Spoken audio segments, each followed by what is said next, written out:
రాత్రి కొంతమందిని తీసి కూర్చోబెడితే కనుక అది ఆక్యుపైడ్ కాదనమాట.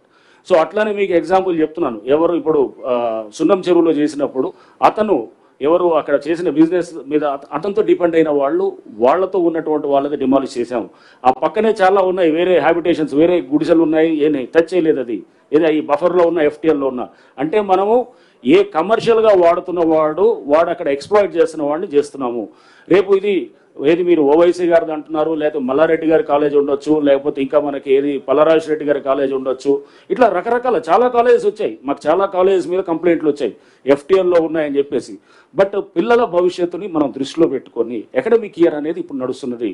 ఇప్పుడు కనుక తీస్తే వేలాది పిల్లలు మొత్తం రోడ్ల మీదకి వస్తారు. ఒక మెడికల్ కాలేజ్ స్టూడెంటో, ఒక ఇంజనీరింగ్ కాలేజ్ స్టూడెంటో, ఒక 10th ఎగ్జామ్ రాసేవాడో, ఇంటర్మీడియట్ చదివేవాళ్ళు చాలా కాలేజ్ మీద వచ్చాయి ఇట్లా కంప్లైంట్స్. రేపు తప్పకుండా అకాడమిక్ ఇయర్ అయిన తర్వాత వీళ్ళ ఎక్కడైతే గనక ఇటువంటి ఉన్నాయో కంప్లైంట్స్ వాటిని తప్పకుండా హ్యాండిల్ చేసి ఓవైసీ అసలు ఛాలెంజ్ చేస్తా ఉన్నారు హైడ్రాని ప్రభుత్వాన్ని. మీ బిల్డింగ్స్ ఓకే రంగనాథ్ గారు, మీరు మొన్నటి వరకు మీకు ప్రశంసలు వచ్చినాయి అన్నారు. నిజంగా అందరు కూడా హ్యాపీగా ఫీల్ అయ్యారు. కానీ ఈ మధ్యలో రావడానికి ప్రధాన కారణం ఏంటంటే పెద్దవాళ్ళ జన్వాడ కానీ, ఇంకొక MP కానీ, ఇంకో మాజీ ఎమ్మెల్యే కానీ, ఎమ్మెల్సీ కానీ అన్నీ ఉన్నాయనేది అందరు చెప్తున్నారు. వాటిని వదిలేసి చిన్న వాళ్ళని పట్టుకోవడంతోనే హైడ్రా మీద అందరు కోపంగా ఉన్నారు.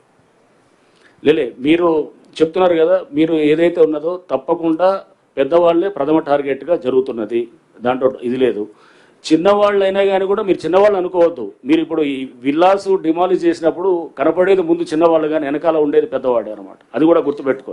సో చేసేది వాళ్ళు చేస్తున్నట్టు అంటే ఇటువంటి వాటికి చెక్ పెట్టాలంటే కనుక అది వెనకాల ఉండే ఆ పెద్దవాళ్ళకి అది తెలియటానికే ఇది చేసేది కూడా అనమాట. సో జన్వాడ జన్వాడ నేనేది అంటున్నాను, ఇండివిజువల్ది మీరు చెప్పి జన్వాడ అనేది doesn't come under the scope of Hydraa. ఎందుకంటే జన్వాడ 111 జీవో కింద ఉంటుంది కానీ 111 జీవో పరిధి మాకు రాదు. And it is out of the మాకున్నటువంటి పరిధిలోకి రావట్లేదు అది. బట్ డెఫినెట్గా అది రేపు దాని మీద చేయాల్సిన ఏజెన్సీ వాళ్ళు తప్పకుండా అంటే ఇండివిజువల్ దీన్ని చేసేది. రేపు మేము సైలెంట్గా ఉన్నామని ఎందుకు అనుకుంటున్నారు? చాలా గ్రౌండ్ వర్క్ కూడా జరుగుతుంది. చాలా బ్యాక్గ్రౌండ్ వర్క్ కూడా జరుగుతుంది. చేసినప్పుడు సరైన టైంలో మీరు చూస్తారు. ఇదంతా 4 రోజులు ఉండేటటువంటి మీరు అనుకుంటారు ఏమి సైలెంట్గా ఉన్నారు చేయట్లేదు పెద్దవాళ్ళ మీద అని. రేపు ఎప్పుడో మళ్ళీ సడన్గా ఒక రోజు మీరు పెద్ద 2 మంచి పడంగానే అప్పుడు మీరే అంటారు అనమాట, అరే సార్ సైలెంట్ ఏం కాదు అని చెప్పి మీరే అంటారు, లేదా ప్రభుత్వం సైలెంట్ కాదని అంటారు. సో ప్రభుత్వం కానీ అందరూ కూడా దీనికి పూర్తిగా సీఎం గారు పలు సందర్భాలు చెప్పారు. ఎవరైతే కనుక ఇప్పుడు ఫామ్ హౌసెస్ కూడా చాలా చూస్తున్నాం. మన ఉస్మాన్ సాగర్, హిమాయత్ సాగర్ చుట్టూ ఉస్మాన్ సాగర్ చుట్టూ డిమాలిష్ చేశాం. అట్లా హిమాయత్ సాగర్ చుట్టూ కూడా దానికి కొంత ఏంటంటే ఇంకా నోటిఫికేషన్ దాని విషయంలో కొంత సందిగ్ధత ఉంది కాబట్టి దాంతో సార్ 1 minute సార్.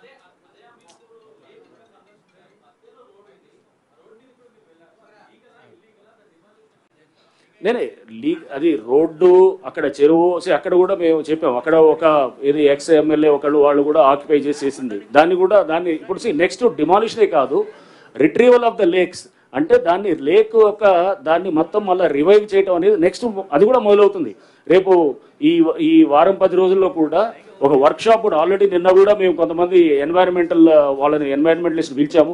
వాళ్ళతో సజెషన్స్ తీసుకుంటున్నాం. ఎట్లా మనం ఇన్లెట్ నాలాస్ ఇన్ఫోసిస్ వాళ్ళు అద్భుతంగా బెంగళూరులో ఒక లేక్ని వాళ్ళు రివైవ్ చేశారు. ఇన్లెట్ నాలాస్ ప్లస్ దానికి మొత్తం ఆ చెరువుని చేసి పూర్తిగా దాన్ని ఒక లైవ్ లేక్గా తయారు చేశారు. మనం కూడా అలాంటివి చేయడానికి మనం చాలా సజెషన్స్ తీసుకోవడానికి ఆ వెనకాల చాలా బ్యాక్గ్రౌండ్ వర్క్ జరుగుతుంది. మీరు జరుగుతుందని అనుకోవట్లేదు.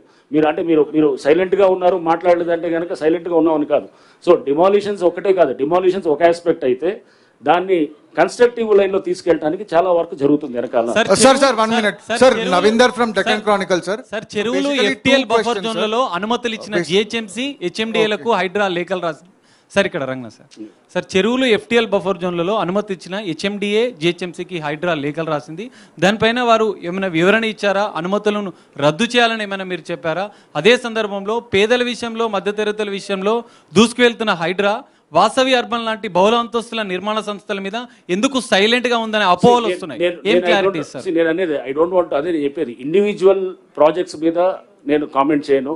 సో రేపు మీరు ఒక టైం పాస్ అయ్యే కొద్దీ with the passage of time will get to know ఏం జరుగుతుంది ఏంటనేది కూడా.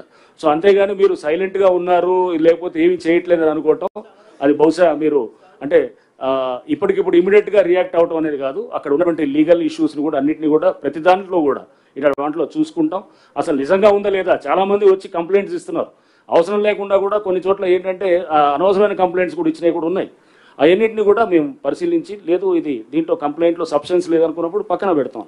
సో ఎక్కడైతే కంప్లైంట్లో సబ్స్టెన్స్ ఉందో దాన్ని సీరియస్గా టేకప్ చేస్తారు. సంబంధిత ఏజెన్సీస్ అందరి కోఆపరేషన్ తోటి, అందరి కోఆర్డినేషన్ తోటి, వాళ్ళందరితోటి కలిసి పనిచేస్తూ మేము దానికి ఒక ఫినాలిటీ అనేది ఇవ్వడానికి ఇప్పుడు ఉన్నటువంటి దీంట్లో హైడ్రా యొక్క ఏదైతే కనుక చేస్తుందో దాని కింద చేస్తాము. And Sir, basically 2 questions, sir. Ranganath, sir. So these are the most frequently asked questions, sir. Ranganath, sir, ikkada. Yeah. So these are the most frequently asked questions. Like, what if my house has a building permission by urban local body and it is in the buffer or FTL zone? Will Hydra come and demolish it? It is under construction. it has a permission, valid It permission, has right? a valid urban local body permission. Absolutely no. So ఇప్పుడు అంటే ఇదే దానికి permission ఉంది and దానికి buffer zone లో construction జరుగుతుంది. So ఇప్పుడు అంటే ఇది వాళ్ళకి ఇదని దానికి ఇట్ హ్యాస్ నెక్స్ట్ ఏం చేయాలి, పర్మిషన్ క్యాన్సిల్ చేయించాలి. అంటే ఒకవేళ కనుక అది FTL వస్తుంది అనుకోండి, we have to go and get permission should be cancelled. So basically the permission will be revoked. Exactly అదే కానీ అనేది పర్మిషన్ ఇప్పుడు చెప్పేది, మేము చెప్తున్నది కూడా అదే. ఎక్కడన్నా కనుక ఆల్రెడీ పర్మిషన్స్ ఇచ్చుంటే కనుక దాన్ని రివోకింగ్ అన్నా జరగాలి. ఆల్రెడీ రివోక్ అయినాయి, ఇప్పుడు మీరు టేకప్ చేసినవి కూడా అన్ని ఏంటంటే ఆల్రెడీ రివోక్ చేసినాయి. FTLలో పర్మిషన్స్ ఇస్తే కనుక దాన్ని రివోక్ చేసిన వాటిల్ని అది లైవ్గా ఉంటే అంటే రివోక్ అయ్యి అది cancel, revoke is almost like A cancellation అయినా అంటే. Sir, and one more thing, sir. Hydraa అసలు చెరువులకు సంబంధించినటువంటి FTL బఫర్ జోన్లకు సంబంధించినటువంటి మ్యాప్స్ సరిగ్గా లేవు అని చెప్పేసి దుర్గం చెరువుకు సంబంధించినటువంటి బాధితులు వెళ్తే హైకోర్టు కూడా దానికి సంబంధించినటువంటి విషయంలో ప్రభుత్వంకి ఖచ్చితంగా 6 వారాల లోపట పూర్తి నివేదికతో రావాలని చెప్తుంది.